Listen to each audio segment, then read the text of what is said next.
சேர்த்திடத்தான் பகவானின் கீதை கூட பொழுதினை போக்கிடத்தான். மதத்தின் மீது வைத்த பற்றை மறைநூலில் வைத்திடடா. மதத்தின் மீது வைத்த பற்றை மறைநூலில் வைத்திடடா. மனதை அழித்த மனிதரெல்லாம் இறைவன் என்று அறிந்திடடா. ஆன்மீகம் என்னவென்று யாருக்கும் தெரியல. காரணம் ஆண்டவன் யாருன்னு புரியல.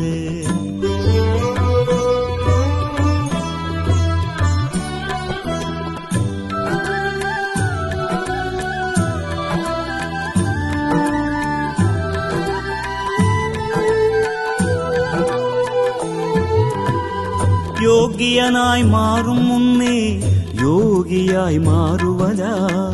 யோகத்தை அறிந்த பின்